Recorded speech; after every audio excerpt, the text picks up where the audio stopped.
Is it possible to teleport thoughts? How far would I get inside the Pentagon with a clipboard and a crisp black suit? Answers to these questions and more on this episode of This Paranormal Life! Hey, and welcome back to This Paranormal Life.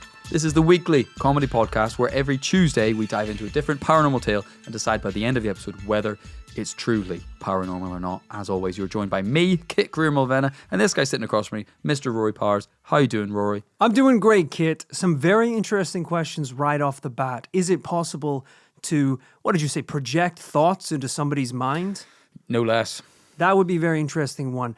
Because if that is possible, I would like to know who's been transmitting the thoughts into my mind.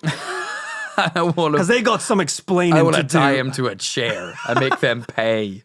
Is he in the bushes in my garden? He must be close because the thoughts are getting pretty strong sometimes, you know? And he's not putting anything good in there like eat a salad or go for a run. He's putting some really interesting thoughts in there like, do we have to pay taxes? Well, what's the worst case scenario if I don't pay my taxes? Yeah, so, questions that can only lead down a dark path. Why do I need car insurance if everyone else has car insurance? They've got it covered. Yeah, it's definitely not how it works. As long as you know that, it seems to be that you know that these thoughts are a problem. Why is it wrong to eat elephant meat? What's so special about elephants? Okay, I think we need to, I would agree, we need to figure out the source of these. Yeah. And I'm thinking give you a lobotomy. I think sort of drill just a few centimeters into your skull and kind of try and stop them at the source, if you know what I mean. Drilling into the skull is actually how I killed a lot of the elephants. Okay, all right. Fun fact for you. Well, believe it or not, Rory's illustrious career as a poacher in Kenya is not what we're here to talk about today. I only poach eggs. All right, I want to clarify. That was a joke at the start of the podcast. I only poach eggs. I don't kill endangered species. Sure. The voice in my head is telling me to clarify that. We are, of course, here to talk about the paranormal. And boy, Rory, do I have a crazy story for you. You are not long off disembarking a flight from Tokyo. That's true. And you are getting an insane paranormal case straight to the dome. Yeah. Yo. The Domio. Yeah, I'm dealing a little bit with the jet lag right now. I believe it's 2 or 3 a.m. Tokyo time. So, but that just means I'm going to tap into that psycho energy where you really haven't had enough sleep. Your brain's not really working. I'm still experiencing thoughts from the future because my mind is still 9 hours ahead. You need to meditate. You have no control over the information passing through your skull. This is it hot in insane. here? I think I have a fever. I think I'm coming down with a cold. Well, rest assured, Rory. I mean, I have to say things are probably going to get a little bit more complicated as we go on through this case. But don't worry, I'm in the hot seat bringing you the story today. So you can let your brain get scrambled. It might even let me get an easier double yes at the end of today's case. You know, here on TPL, we all love paranormal stories, but there's nothing that me and Rory love more than shady government experiments, redacted dossiers, elephant meat. But no, I'm vegan. Paranormal abilities. Are you ready to dive in to an investigation full of all three, not the elephant bit? Okay. Yes, I'm so excited. You just said all my favorite words, brother. Aside from the elephant one. I'm very excited to dive into today's story. This sounds like a juicy one. Not the elephant meat again. Today's story begins inside an elevator, descending deep down, level after level underground. Our protagonist, Ingo Swan, has a sack over his head, and it's itching his nose. This way, Mr. Swan. What had been an already eventful day in spring 1975 was about to get even more interesting. After being woken up by a call at 3 a.m. that morning, Ingo had been asked by the caller, who described themselves as a US government agent, to meet later that day. Ingo travelled from New York to the Smithsonian Institute in Washington, D.C. for midday and waited patiently at the agreed location. Standing at the Rotunda entrance hall, Ingo was approached by two smartly dressed men in sunglasses and black suits. These men, who he would later describe as the twins, handed Ingo a series of cards with various directions and questions. The twins stayed completely silent until they checked him over for a wire. But when they did speak, it wasn't much. You will be transported in a helicopter. For security, you will be blindfolded. Do you understand? They walked into a blacked out car, opened the door for him, put a sack over his head, and put him in the back seat. This story is moving very quickly. Who is this man? What's his name? Ingo Swan. Ingo Swan? He sounds like he's in the Beatles. Why are the police kidnapping a man? He was the rhythm guitarist. He was, but he got kicked out before they kind of hit it big, for sure. There wasn't room for a Ringo and a Ingo. Ringo Starr and Ingo Swan, the twins who were in the Beatles, before one of them was kidnapped by the American government. And listen, I know it sounds like a made-up name, but Rory, brother, I wouldn't do that to you. I wouldn't do that to the listeners. Okay. This is a Would real I? person? This is a real person? Ingo Starr, yeah, You whatever I couldn't said. remember the name? Yeah. Whatever I said the first time. Igloo Penguin. He's real. One helicopter ride from an undisclosed location later, we're back in the elevator. As the lift doors open, the bag on his head is finally removed and he finds himself in an underground government facility. A stranger approaches and introduces himself simply as Mr. Axelrod. He ushers him into an office. To calm his nerves, Axelrod offers him a cigar while he explains what the hell he's doing there. We need your services. For what? What's the job? We'll get to that. First, I need your commitment. You will go off-grid, no contact with the outside world for 6 days, and 10 years of silence on the work you conduct. Remuneration is $1,500 per day. He's getting paid $1,500 a day for this project? Which in the 1975, I mean, I can only imagine that's Jeff Bezos money. Yeah, that's long money. Big time money. That's the big league. Let me find out. 1,500. Woo!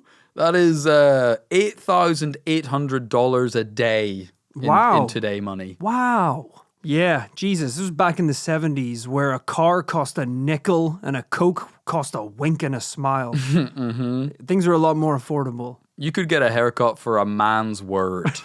It was very simple times. You see, Rory Swan had been working for the government already. He'd been carrying out experiments and studies that utilized his very unique abilities, talents that are the subject of today's investigation.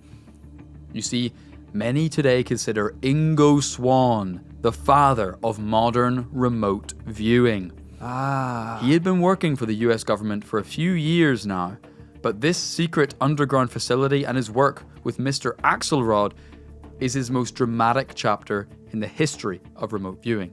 Wow. Okay, so getting the bag put on his head, the helicopter ride, the secret elevator ride into the caverns of the earth, that's just going to work. That's the daily commute for this guy. Right. It wasn't actually that scary an experience. Right, you know, he gets up in the morning, he's like, I'm not even going to comb my hair because the bag's going on. I'm going to sleep in the bag. It just makes it quicker to get up in the morning if I bag myself now, right? Honestly, if they just have a corner I could put a futon in the government facility, I will just stop paying rent on my apartment. It's really a buzzkill to do that twice a day, every day. Yeah, if you tell me where the base is, I'll just get an Airbnb, Right. like next door. It's fine. Rory Magic Powers, what do you know about remote viewing? I don't know, Kit. Why don't you take a little glance behind me at the declassified CIA documents about the Gateway Project that were released through a Freedom of Information Act that I printed out and put on the walls? Yeah, sorry, Rory. Yes. I don't think whenever the CIA released those documents to the public, they were anticipating Rory to put them on his bedroom wall like it's a poster for the 1975. Yeah. Oh, you want to know what I know and think about remote viewing? I'll tell you right now, brother. I'm not getting anything. I'm beaming it into you. Yeah, I'm not getting it. Like a laser. Are you getting it yet? Oh, hold on. Whoa, holy shit, this is insane. Rory's telling me that he's a bitch? Nope, didn't say that. That he's bitch made? No, that's I've never used that phrase before in my life. Pretty honest of you. I think you're the only one I've ever heard say that before. That you have lied about pretty much every piece of evidence you've ever given Not on true. this paranormal life. Not true. And that your penis is about half the size you've been letting on for most of your life at this point. Well, that would still make it 6 inches, so that's fine. To answer your question, Kit, I know quite a decent chunk about remote viewing, about astral projection, and some of the crazy shit that the government has dabbled in over the last, God, dare I say, 100 years? It sounds like I've asked the right person. Me and Roy are on a similar page here. You probably actually have gone into this knowing a bit more than I did about remote viewing. I was aware a little bit of the government's kind of shady history with this practice. Hey, you want some evidence for today's case? I'll grab you some. Here we go. There's a document about astral projection and the consciousness energy You're grid. drunk. I actually drew that one myself. I was gonna. This isn't evidence. This is just a drawing. That's hand drawn. And that's a recreation of an actual document. Here we go. Department of the Army declassified document here. I don't want to be crass, but you have drawn a vagina on this diagram of That's not a vagina. Projection. That's a cosmic egg. And it says galactic north at the top of it. This is nonsense. There's a diagram of a wave like in physics. And at the top it says absolute infinity. This is not science. That's classified information. All right. That's some of my workings that, you weren't maybe supposed to see some of these. I mean, I don't want to tear apart the wall of conspiracies behind Rory, but there is at least one diagram of a Beyblade behind him. All right, don't look at that. I don't think that's a time machine. I think that's a Beyblade. I can see a ripcord. All right. I would say that Rory maybe there's a little bit more than the average person. I would say our listeners at home have probably only vaguely heard of this, but don't know much. Remote viewing is the ability to accurately perceive a location without ever having been there physically. Mm-hmm. A remote viewer is said to be able to describe the features and specifics of a chosen area without ever having visited and without any prior knowledge. The practice is pretty linked to clairvoyance. We've talked a lot about those kind of general suite of paranormal abilities, right? Clairvoyance, future reading, and there's so many different ways that you can do that. But in this case, rather than being able to see the future, a remote viewer can see the environment as it is right now in the present. Yes. The tactical advantage here being that someone in a government base located in America could project themselves mentally to the base of an enemy and basically kind of fly on the wall, hear secrets, obtain information, and then project it back to their body and be able to disclose that information with the government they work for. It's a great point, because the point is, obviously, every world government essentially has some kind of intelligence division where they want to know what everybody's up to. Right. They have intelligence operatives. Yeah. People like James Bond who go in there and try and figure it out. That's dangerous. That's difficult. Takes a lot of energy. Ideally, you would put, a bug, a microphone in there. Again, dangerous to get it in there. Might get caught. Don't want to be caught spying. Cause geopolitical disasters. If you can, just mind beam it. Yeah. Mind beam it. It's a pretty easy way to do things. If I could remote view things and project myself to different distances at night when I want to go downstairs and eat many slices of cheese, I could just do that from bed. I could project myself down there eating the cheese. I wouldn't even have to leave the blankets. Well, that would be Think about that. More the realm of astral projection, wouldn't it? You almost sending your physical body, right? Because I don't want to open a can of worms this early into the podcast, but I don't think Ingo I want to open a was packet of cheese. eating cheese when he was in the Russian embassy. They hire me for a mission to project myself to a Russian base. And they're like, what are you hearing? I'm like, oh yeah, they're talking all right. They're telling me all kinds of secrets. They're like, we hear the crustling of paper or wrappings or something. What's going on over there? Oh no, they were just saying they're talking about nuclear warheads or something. I can't really make out what's going on. Are you eating the cheese again? It's like, check the kitchen. Yeah, he's in here. Oh, Your body is limp in the American base, but your astral body is getting fat off cheese. That's the great thing about astral calories. They don't really hit the same. Yeah. I should say, the history of this practice goes back quite a long way. We're not going to focus on it today, but paranormal abilities that sound just like remote viewing are described in ancient European folk tales, and remote viewing is present in occultist literature of the 19th century. The practice was at the time called something more like telesthesia or traveling clairvoyance. It became popular, as you would imagine, in the Victorian era, when there was a lot of popularity in clairvoyance, despite scientists not really believing in it. But it isn't until the late 1960s and into the 70s that remote viewing, as we know it, hit its peak. Obviously, like all paranormal phenomenon and abilities, tons of skepticism and criticism from the scientific community, which we'll get into later. But regardless, for the purposes of this story, as you know, Rory, as the pieces of paper behind you tell the story, it doesn't matter what they thought. Remote viewing was of incredible interest to the US government and its agencies, especially during the Cold War. It really was. Yeah, as you said, Cold War, the documents behind me, the Gateway Project, I'm just checking, that is dated the 9th of June, 1983, it looks like. So yeah, around the same time. That's exactly right, because the Cold War was, if nothing else, it was basically... listen, I didn't pay attention at school. Did I look it up on Wikipedia afterwards to make sure that the Cold War was what I thought it was? Maybe I did. Sue me. We weren't necessarily in the Cold War. But that's what it was, right? It was intelligence, because it's called the Cold War because not a bullet was fired. Nothing happened. It was all competition between America, between Russia. Who was going to be ruler of the new world after the Second World War. And so to know what the other country was up to was crucial. You know, this was the space race. This was developing nuclear weapons. This was trying to win sports tournaments. It was everything.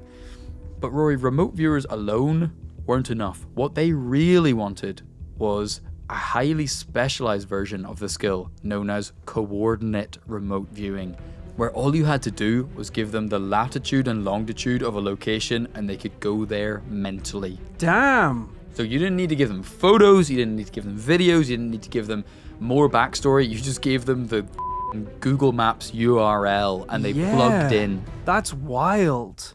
I mean, that's a pretty intense power. As you said, it feels like if this is humanly possible, it would require a lot of steps. But if you can have someone that you're just punch in a couple digits, hit enter, and they just start screaming because they're traveling thousands of miles per hour across the world, that is a pretty useful weapon to have. This is kind of like reverse GeoGuessr or something. Right. I don't know how much you keep up with the GeoGuessr community, but they can do some pretty cracked shit on there. We may have to explain GeoGuessr to the audience. This is the game where it's been around for years. They throw you up an image taken from Google Street View from around the world. Yes. And then you have to pinpoint on a map where you think it is. Yeah. Just based on what you can see. Some people are very, very good at it. And so to the kind of uninitiated chump like me or Rory, you might be looking for absolute telltale signs of giveaways of where it could be. But it's quite fun, and I do recommend it, to look up expert GeoGuessr players, because it is mad. It is mad. These guys, like, they'll see from the texture of the tarmac on the road, they'll be like, that's southern Ghana. Right, they can figure it out. There's only one country on Earth where the texture of the road looks like that. Those people are definitely being recruited for the military. It's a real, it's a real skill. I watched a thing on the New York Times once that, I mean, there's, I think it's called forensic, what is it, like forensic journalism or something? But it's where, they'll get sent a video of something crazy happening and they don't know where it came from. And so people who are experts will like line up the angle of the sun, the type of flower that was in bloom in the back of a photo. Wow. The cloud formations and the mountains in the background, and they can pinpoint to within like a few feet where something took place. That's nuts. I feel like you could maybe play me a clip from an episode of the U.S. Office, and I'd be able to tell you roughly what season it is. Right, I love that idea of like what is your personal like version of that. Right. You can blindfold me and give me a sip of any can of Monster, and I'll be able to tell you the flavor and when it was released. You show me just a 480p resolution screen cap of a video, and I could tell you which porn star it was, what year it was released to Pornhub. Yeah, I think growing up we had a friend, Steven, who I remember us playing a game of, it was like someone would like hit play on a song for like 0.3 of a second. Right. And he would be able to tell you like what artist, what, like it would be like going through like all Metallica songs. It would be like, you'd hit play and go like, chick, and he'd be like, Ride the Lightning, Metallica, that's their 1997 album. He would That's crazy. He would know from like the tiniest piece of music what that was. I could maybe guess what flavor of Dorito is in the bowl if it was the choice of 3 of the Dorito flavors. Probably no more than that.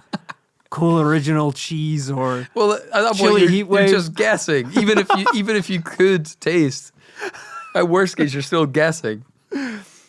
I shove one in my mouth and I'm like, that is quite clearly the cool original released right here in the UK from around 2014. They're like, you ate the napkin.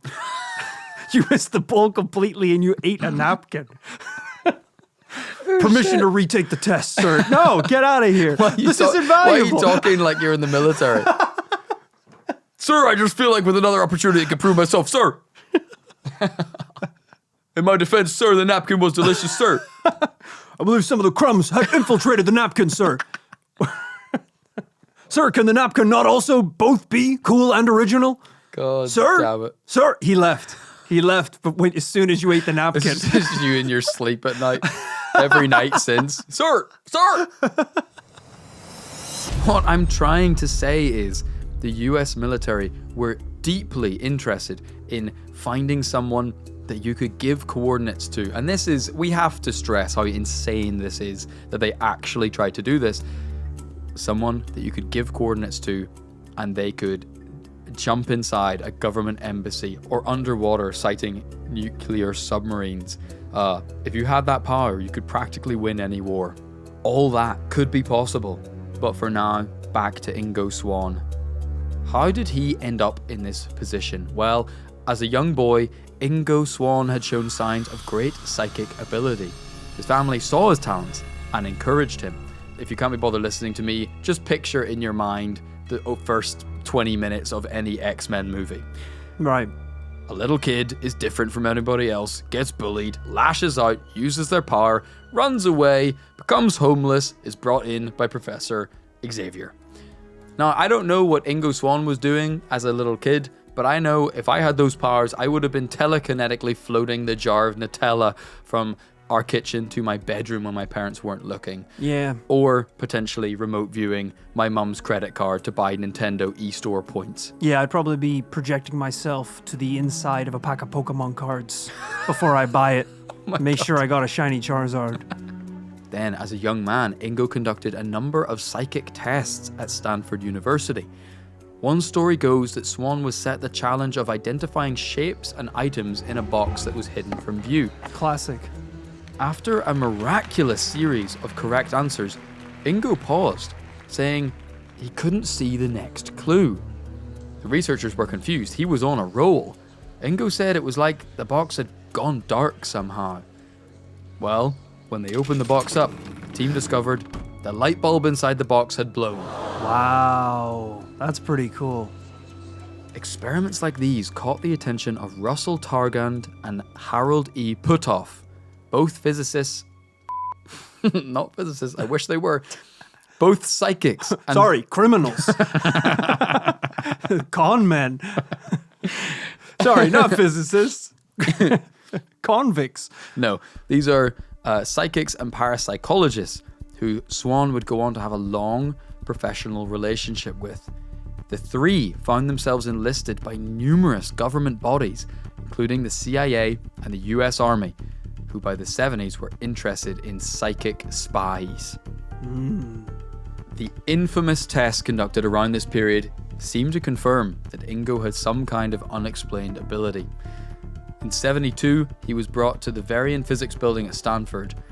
He was asked if he could change the results of a magnetometer, a device that measures magnetic fields.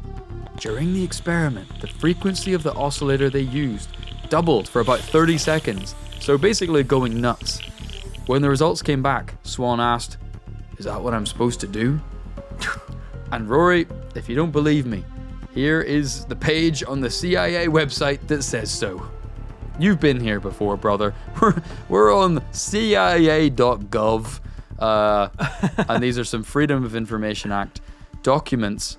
Publication date 1974, released in 2003, and it basically just describes everything we're talking about. That's quite a cool line to deliver when you know quite clearly you've done exactly what they asked. To like come out with a cigarette and be like, I don't know, was that enough for you boys? Yeah. You know, a little like guitar riff plays. Yeah, try that in a small town. Yeah. It's just some cool kind of redneck shit.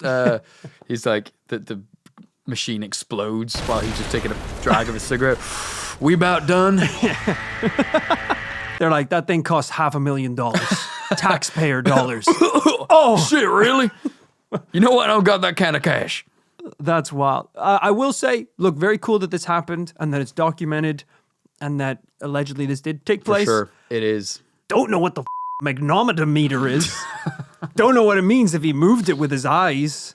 What is what? Yeah, just magnetic fields, isn't it? It gets back to that classic stuff with the paranormal, right? Of like so many different ways of, in theory, detecting ghosts, detecting paranormal activity. Yeah. And it always just comes back to essentially like, hey, move this thing with your mind. Yeah.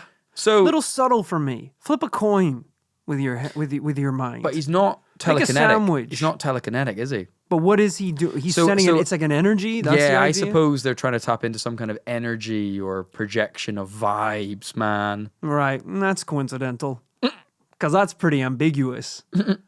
Cook a chicken with your mind, then I'll be impressed. He force chokes one of the researchers against the wall. The scientists are kind of mocking him. It's like, all right, if you're so psychic, why don't you prove it to us, all right? That's what we want to see. Tell us something that you could never know. Go and prove it. And he like kind of holds his hand. He goes, you have a wife. And it's like, oh, yeah, big shot. Yeah, oh, you could tell I have a wife. She's dead. It's like, what? No, she's not. I killed her. You're like, very funny. Bring her back, though. Bring her back, my wife, if you did, sir. Dark Lord, he drops to his knees. Please, sire.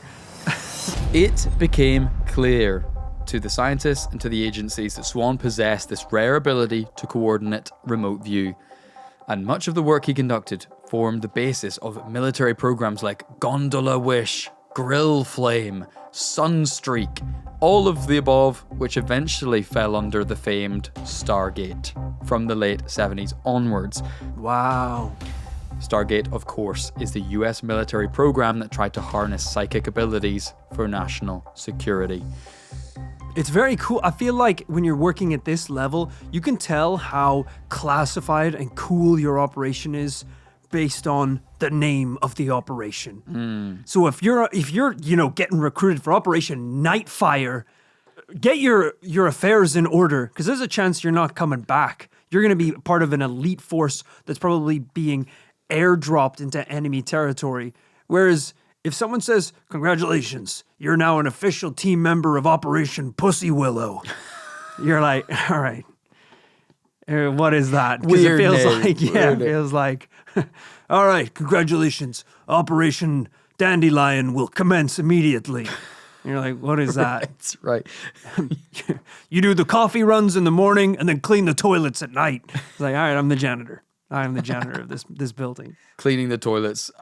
That project occurs twice a day. It's Operation Sparkling Bowl. It's not that exciting. Whereas Operation Nipple Blast, oh, baby. that's not to be missed. Kiss your wife and kids goodbye. You don't come back from Operation Nip Blast. Ingo took part in many experiments that we'll get to later, that we have written record of. But his time with Mr. Axelrod and the twins was so highly top secret that we only have Ingo's memoirs as proof. His classic memoir called Penetration.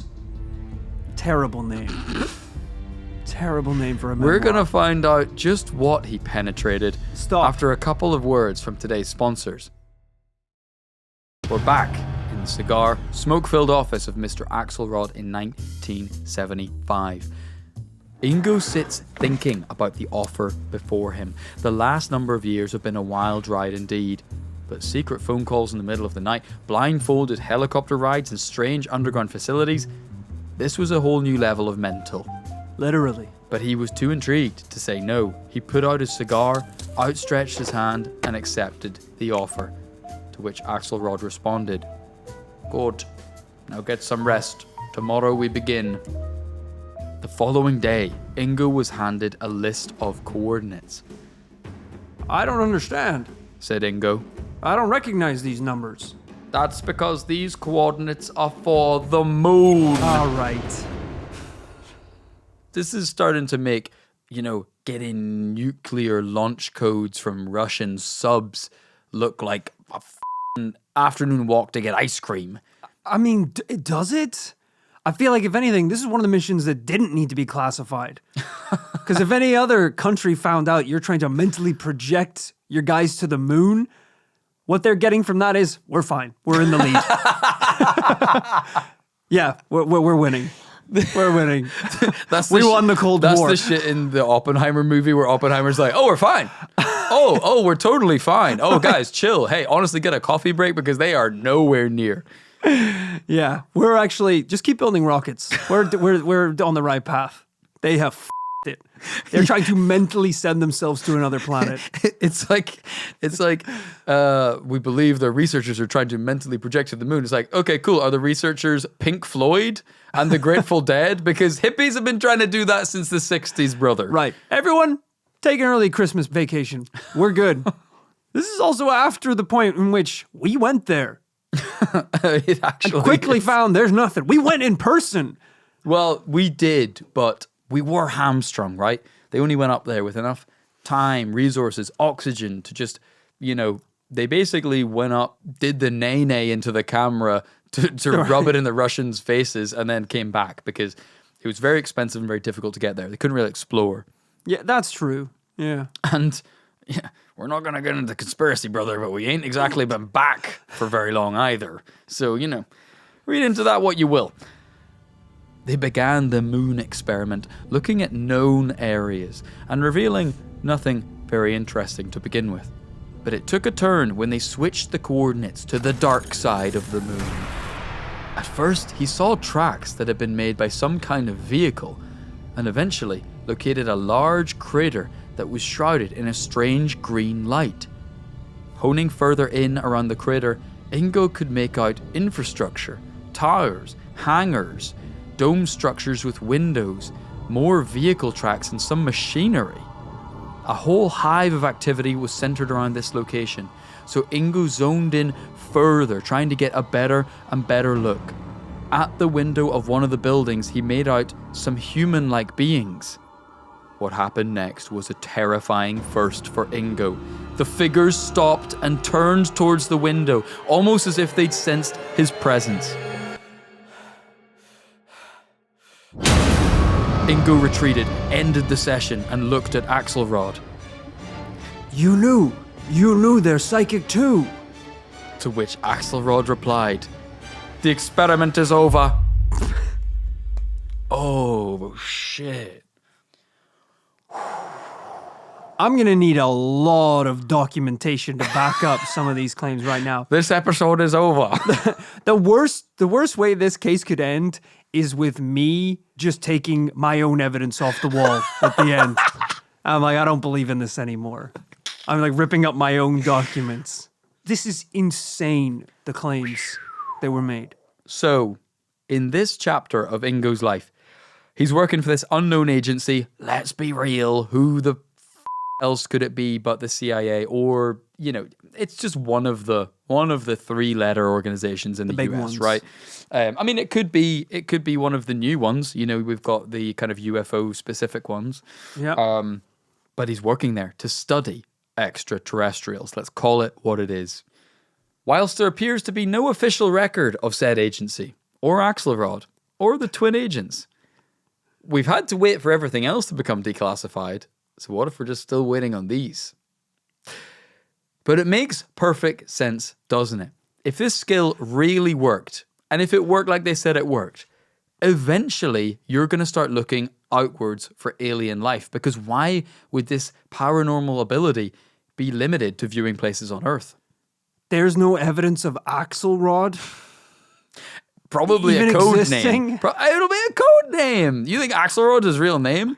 Oh yeah, and Axl Rose from Guns N' Roses is his real name. I actually don't know if it is. It might I assume you think Colonel Chad Gigaton was also a fictional character. Hey, Ingo is the father of this shit, and we've got the evidence to say that he did multiple Stanford experiments, and he was part of all these missions for this other organizations, But this story in particular? We just need to, hey, Tom York's in Radiohead, okay? Makes some of the best albums ever. Everyone agrees, best albums, great guy, writes these crazy songs. That gives him some leeway to write some howlers, write some stuff that's not very good or interesting or bad, but everyone's like, he's still the man. I kind of get this argument, but also at a lot of occasions that doesn't make sense. That's like saying, hey, the Pope, he's a pretty holy guy. Yeah. Says some prayers, baptizes some people. He should be able to crime a little.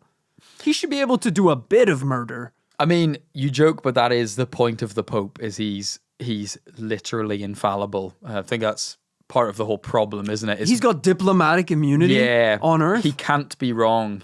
But by definition, that's kind of the big problem, was even when they did do bad stuff, he was always right. Wow, I didn't know that. I wonder how far that would stretch. Like, how far could you push that? Yeah, like if he just gets some obviously wrong shit wrong, like 2 + 2 = 5. Yeah. Catholics have to be like, if Sure. you look at a 4 on its side, it do be looking a little bit like a 5. Because, as people, we underestimate the value of the sense of things. And that's the lesson, right? Father, or Your Highness? He's drunk ass, yeah. Right, Father? Father? He stole a guy's wheelchair and crashed it into a charity store. They're like, that one's going to be harder to explain. But Rory, this wasn't all he saw of extraterrestrials. As well as the moon base inhabited by psychic humanoids, Ingo would come across undercover aliens right here on Earth. And I don't mean to alarm all our West Coast friends drinking smoothies in the sun, but they're in LA. Oh my God. In a Los Angeles supermarket in 1976, he was awestruck by a beautiful woman perusing the shelves. And yet something wasn't right. His psychic sensibilities were stimulated at the sight of her. Further along the aisle of the supermarket, he noticed the twins were there too, observing the scene. He later discovered that the, quote, sexy, scantily clad woman was in fact an extraterrestrial that the agency had been monitoring for quite some time. Got it. Just happened to be shopping So at the Walmart I guess in Pasadena. This was, I don't think she was in a Walmart. I think she was probably in a sexier store than that. But I don't know what's sexier than a Walmart. Target? this is some kind of shape-shifting alien, right? Like in Men in Black. And hear me out. If you could take any form, would you not take the form of an LA-10? That's a pretty convincing argument. Exactly. Either that or Ryan Gosling, probably. It's pretty close. In one final crazy experience described in his book, Penetration, Ingo alleged that Axelrod had approached him at work on the university campus unannounced one afternoon and asked him, "Have you ever seen a UFO?" The pair took a private jet to an undisclosed mountain location. Why do they have to do that? Ingo believed Just give him the f***ing code. Ingo put the believed it coordinates to in his be head. Alaska. Arriving at night, he was advised to remove anything metal and given a thermal jumpsuit. Along with Axelrod and, you guessed it, the twins, he was Sure. whisked off to the desolate winter's night in a small van. After a further 45-minute walk through a snowy forest, they stopped at a lake, and he was told to be still, to be silent, and to simply observe. He said, there was a sort of ball of energy that formed over the lake and sent out purple lightning things, and it grew and grew into a multicolored triangle. It hovered over the lake and started sucking up the water. Why are they showing him this? Are they bragging?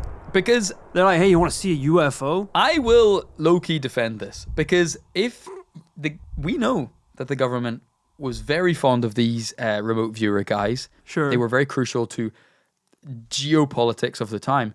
And we also know that government has been hunting for alien life over the years. The two go together like peanut butter and jam, my friend. These people, if their abilities were real, would be absolutely central to the hunt for and communication with alien life. Right, so you're thinking that's why they showed him the craft? Like, if you figure out that these guys, these guys' skills exist, Right. sure, you're going to win the war against Russia first, or try to, and then there's going to be a big old to-do list of shit you got to fix in the country. But finding alien life might be right up there. I feel like investing so much in guys who can mentally project themselves into places in the world, that's a big swing. And if it turns out that's a miss and a bit of a dead end, you got a lot of catching up to do. Because if you're like, shit, okay, really thought that was going to work. Really thought these guys were telling the truth. Turns out a lot of them were lying. China has supercomputers now because they Yeah. actually spent a lot of money on developing technology instead of Right? paying a guy called Ingo Swan. Yeah. To go to the moon with his brain. Yeah, what's Russia been doing? They made mechs. That's smart. Right. No, that is smart. Look, we focused on Swan today because while there are many other remote viewers, he's the most recognized and he invented the phrase as well, which is pretty cool. Did he actually? Swan also went on to become a distinguished artist. This is something we've seen with other kind of paranormal people, right? That they, I guess because they have this weird insight into the world and to an alternate world, they try to then reflect their experiences, in his case, reflect his experiences of cosmology and alien life and remote viewing. Rory, do you want to see some of Ingo's artworks that express this paranormal phenomenon? I would love to. I'm only a little bit scared because the last time we were hosting an episode where the protagonist was pretty artistic and into painting was the episode where an individual named David was in a relationship with an alien and painted some pretty pornographic evidence. Whoa! Yeah, but that was completely different because David, the whole point was a Valentine's Day special. His whole experience, fair enough to him, as weird as that was, his whole experience of the paranormal was only just romantic, weirdly. All he did was have sex. So it made sense that he was going to depict that. In hindsight, that made the story way more believable because that's the most human response ever. It's like, did he learn the secrets of the universe? No, he pretty much just wanted to get laid every time they showed up. I promise you, there's nothing sexual about the images I'm about to show you. All right, and just to clarify, this is from the book Penetration. That's a penis. Huh? That is a penis. Whoa. Why did I know it was going to be pornographic? It's not pornographic. What relevance does this have to Oh, you to don't the like that case? one? Do you want to see another one? Hold on. That's just a painting of a golden dick with a bunch of guys flexing in the background. Okay. All right. I think you have a hangover from the Valentine's Day episode where you think everything is sexual. Yeah. When this is just a guy expressing his emotions. All right, I feel like this one's going to be even more pornographic than the last one. Yeah, not even a painting. Not even a painting this time. That is a fully erect penis with a guy holding onto the testicles. It is. Why is there a nun in the background? That's art. Stop showing me anything. Okay. Hold on. All right. One last one. And this is pretty interesting because this is from only about 6 months ago. This one dropped. So Wow. this is his latest piece. Okay. Two guys kissing, grabbing each other's dicks with their shirts off. I mean, So not sure what the relevance is to the paranormal. I will say his later period of his artworks is different to his Yeah. early period because the early period is, it's a lot more like, this kind of stuff. So galaxies, stars, It was a planets. bit more paranormal themed in the past, yeah. Yeah. And now it's taking a sharp turn. Post Magic Mike, something really awoke inside of Ringo. You know, I think it's kind of beautiful, you know, because if that's what this guy can presumably just teleport himself to seeing around the galaxy, if he's able to see that, the fact that he still wants to just look at hot bods covered in oil and tattoos all day long, maybe that just goes to show that life here on Earth is the sweetest of all. Yeah, I mean, if he's kind of figuring out his sexuality this late in life, is that maybe possibly an explanation for all the... I mean, let's go back in time here. You said he was, growing up in school, he was an outcast who was bullied and made fun of. He had lots of confusing feelings inside. And that was His actually... parents called him different than other people. That was actually a mistake on my part. I was making a joke about this being the plot of an X-Men movie. That's the bit from X-Men. His life was fine. His parents were pretty encouraging of him doing all this stuff. Ah, okay. You're like, he had some pretty hot boyfriends over the years. Let me tell you. He wasn't confused, brother. Nothing confused about those images. It's like he's not drawing different genitals side by side to compare them. They're all balls and cocks. He's drawing the one he likes. This is a monster case. I hope you appreciate, Rory. And I realize it's a big one, taking on quite a journey. But there is so much too, as you well know, to this history of remote viewing. And God, this is only the life of one person. Ingo Swann, even if he is an important person in this history. And God, what a perfect subject for a TPL investigation. I love that you made some of the wildest claims we've ever heard on this podcast before, and your supporting evidence were 3 pictures of penises. I don't really see what the issue is. I think you said at one point he mentally projected himself to the dark side of the moon, which, by the way, I think it's common knowledge now the dark side of the moon doesn't exist. It's not a real thing. No, there is. I don't think that there is. There is. There absolutely is. I'm pretty sure there is. We haven't been there. And you said there was a secret alien moon base where they thought psychically and could see his astral body. And then you said, check out this wang at your laptop. You know, as if to kind of like Men in Black style flashbang me with a cock so large that I would kind of forget all the things that they were pretty sizable. Told me. There was a bamboozling sort of element to that. Here's one cool thing he did. I'll leave you with this, ladies and gentlemen, because he is a confusing figure and a bit like Uri Geller, a bit like other paranormal people like this. No. It's hard to know. It's hard to know because there are stories that are beyond belief, like the Dark Moon base. I agree. This is a cool one. At one point, he was challenged to remote view. This is in a university setting, to remote view the planet Jupiter back in the 70s. And you can go onto Wikipedia and go online and read a transcript of the recording of him talking about being on Jupiter remote viewing. Insane. It is insane. He relayed a bunch of new information about Jupiter.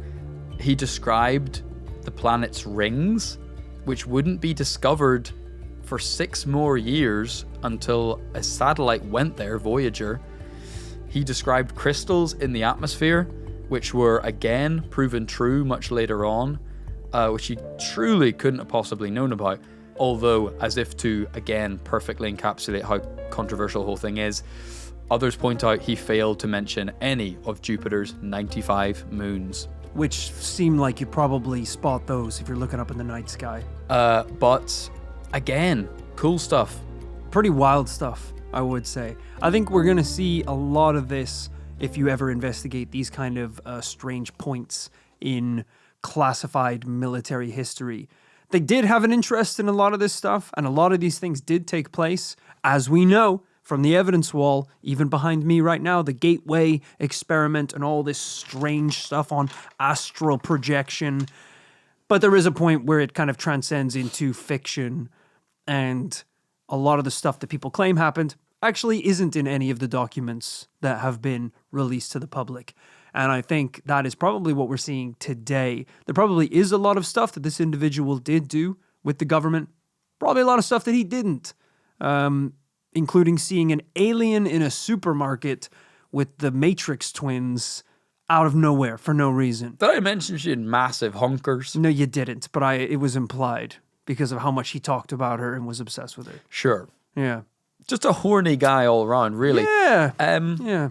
You're completely right, though. I mean, if we're being completely honest, I think the reason we find these cases so satisfying, so fascinating, is because in each kind of redacted document, as you say, they don't mention dark side moon bases. Yeah. They don't mention seeing psychic aliens. What they do mention, if anything, arguably is extremely limited proof of paranormal phenomenon. Very small glimmers of proof. And the skeptics will say that those tests were flawed and that the results are void and don't count. But the documents do sometimes say that shit happened. Yeah. And that is a fact, that they do say it happened. You can debate whether it's valid or not, but they do sometimes say it happened. That's what's interesting here. But we do obviously go off piece into kind of mental stuff afterwards. Rory, we have looked into absolutely everything through the history of Ingo Swann as a lens to look onto the world of remote viewing. One we've touched on in the past. This is more of a dedicated case. Sometimes I would jump in here to say, let's not have a conclusion on remote viewing because it's too big. Let's focus on Ingo. I don't want to do that. I want to make this about remote viewing. That's let's cheating. lay down the... That's cheating for sure. Is it? It definitely is. Well, what do you want to make the conclusion about? Ringo. Ingo. Whether or not someone teleported their brain to the secret side of the moon. Because you believe in remote viewing, but you just don't like Ingo. I think there's a lot to decipher here today. But you are right. I think there's parts of it that are really interesting and fascinating, very interesting to read about, whether they're real or not. I think most of this story today is fictitious. Okay. I think Ingo created it himself. So you want to focus on Ingo? I think so. Because we probably will. You want remote viewing to live another day on this paranormal life and Yes. for it to be investigated further. Yes. I'm not going to deny the viewers that. I wanted to hold a referendum, but let's not deny the viewers that. Let's come back and do it another time. Because I will say it now. In this script I have in front of me, this was such a monster case. In the script in front of me, I have an entire guide for how me and you, Rory, can allegedly learn to remote view. We were going to try and do it here on the show, experiment with it, let you experiment at home and let us know how it went. Don't have time. What we're going to do... We're already over an hour, We're going to go on to the after party over on Patreon, where we often do the behind the scenes of the show. And we're going to hop on this week to talk about the behind the scenes of this case and also do a little experiment. I like the sound of that. So... you know where to go if you want to see that. That's going to be on patreon.com. Links in the description of this podcast. Or if you're on YouTube, it's in the description of the video. Patreon.com/This Paranormal Life. Until then, Rory, in the case of Ingo Swann and his remote viewing horny adventures, is it a yes or a no today? Horniness and the truth rarely go hand in hand. So, unfortunately, it's going to be a no for me this week. Damn. I think, unfortunately, like Uri, I think there's probably a lot of truth in what Ingo has got up to in terms of his exploits. But the bits are clear where it goes off piste for us. And I think that throws the whole thing into murky waters. And that's why it's a no for me. Ooh, a double no. Making it dos nos, Yes. por favor. But as we said, this will not be the last time that we cover astral projection and remote viewing on this podcast. We will come back. Clearly, Rory's got something hidden up his sleeve. I want to give it a fair trial. I'm done. I kind of hit the portraits of Cox, and I was like, check, please. Kid's like, I've been talking, but I mentally projected myself to Barbados halfway through the podcast. I've been mentally at the pub for the last hour. Guys, I hope you enjoy that investigation into Ingo Swann. I felt that was a blast from the past of TPL stuff. Really fun one, so fun to look into, and what a mental guy. Check out his artwork if you dare. If you can't get enough This Paranormal Life, as I say, head to patreon.com/This Paranormal Life, where you can get that behind the scenes coming on Friday, I suppose, for more remote viewing brilliance, as well as a whole library of 6 to 7 years worth of bonus episodes, after parties, and cool stuff, as well as fun merch, limited edition stuff. And if this remote viewing and projection thing works out on the after party, we might just add a whole nother tier where if you pay to, for whatever that tier is, we'll just come to your house. We'll come to your dreams at night. Sounds creepy, because I don't know if they can see us. I'll float above your bed like a sleep paralysis demon. All right. How about that? Just focus on the kind of $5 and $10 tiers where you get a bunch of great digital content. We can workshop the floating above your bed tier. Yeah. We'll figure it out. That's patreon.com/This Paranormal Life. And if you want to just connect with the show and our lovely, lovely, bloody listeners, all the usual places. Links are everywhere to our Twitter, our Instagram, our Facebook Secret Society, our Reddit page, and our YouTube if you want to watch these investigations in glorious high definition. Or just look up, because I'm there. No, you haven't learned it yet. You don't know what it entails. I'm in your house. I'm in your dreams. I'm in your head. You're like, you can watch us in HD and I can see you in real life. Higher definition. While you sleep, I'll be there in the highest definition possible. We will see you in the astral plane. Thank you for listening to This Paranormal Life. Remember to live fast, investigate, and die young, baby!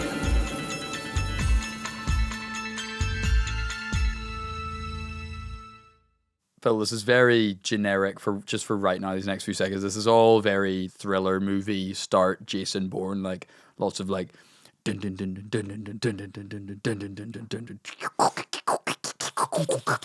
that kind of like, Mr. President. Yeah. The country is about to be attacked. That was a good impression. Yeah, that kind of Y2K. Dark, mysterious operation music starts. You could say, you knew they're psychic too. Don't make me say this. Don't make me say this.